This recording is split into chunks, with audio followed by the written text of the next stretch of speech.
1. The sneaking around.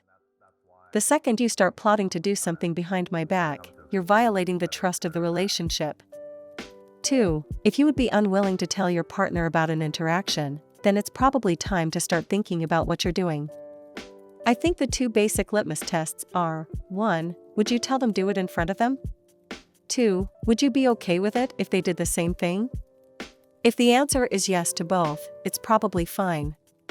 If it's no to either, then at minimum you're on dangerous ground. 3. When you're hiding the nature of a friendship from your partner and the rest of the social circle because it's becoming slightly more than a friendship and you aren't shutting it down, you're hiding an affair. My ex kept telling me I'd ruin our relationship if I met his friends, both women, both exes. He also said I wasn't entitled to meet his friends, yet we'd been dating for 5 months, and he said he wanted to live with me someday. Basically, I started getting uncomfortable about his relationship to these women, and he would tell me I was accusing him anytime I asked anything about them. Literally anything.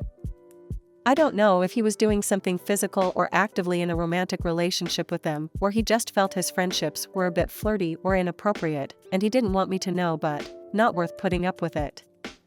And there's always a thin line with some behavior. Even in a strictly monogamous relationship, I feel like innocent flirting is okay. However, hiding that from the other person would, in my view, constitute cheating. If I hide something from my partner, then it was not okay. If it was okay, I wouldn't hide it. The boundaries that you and your partner set in your specific relationship is key. Best way to avoid this kind of trouble is to have healthy communication between each other and to set these boundaries early. If you come to a disagreement, either manage a compromise or find someone else whose boundaries match your own. 5. For me it was, I'm going a few days on vacation with my male friend. We will stay in the same hotel room, but sleep in different beds. I told her I am not comfortable with this, but she went anyway.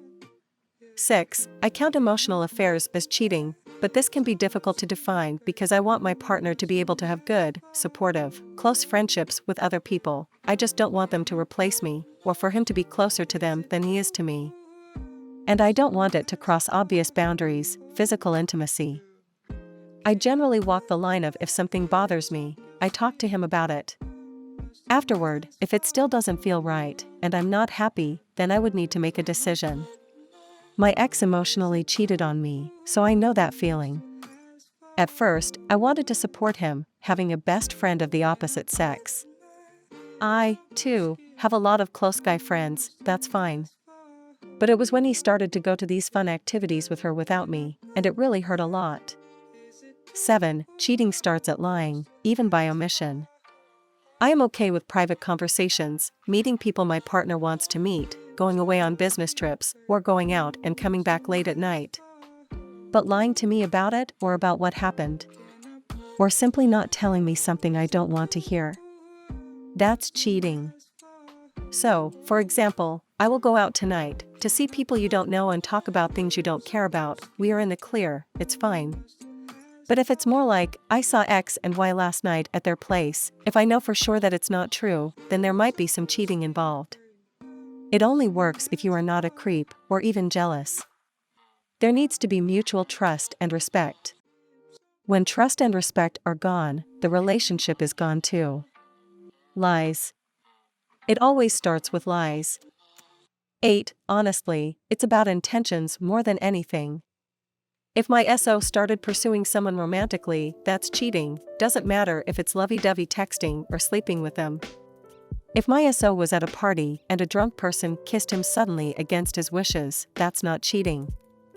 At the end of the day, it comes down to them wanting to be with another person, and they aren't being honest about it. The polite thing to do, even though it's painful, hard, and sad, is to break up. Breaking up is never shittier than cheating. 9. Withdrawing emotionally from your partner and offering that energy to someone else. It's always fine to seek support from others, but if your partner is the one withdrawing, your relationship is probably dead in the water. Cheating doesn't have to be kissing or sleeping with someone else. Deliberately turning away from your partner. So, for example, you have a bad day and you know your partner could comfort you and would happily do so, but instead, you turn to your cute coworker who has been flirting with you lately.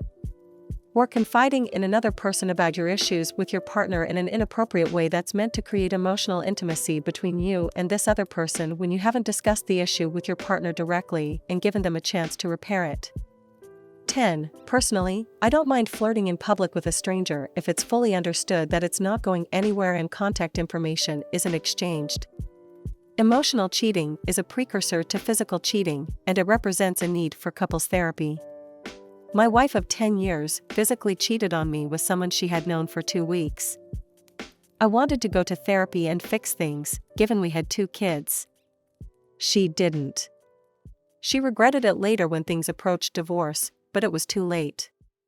I had begun to move on, and why would I want to be with someone who didn't choose me? So, do you agree with these opinions? What are some other first signs of cheating in a relationship? Let us know in the comments below.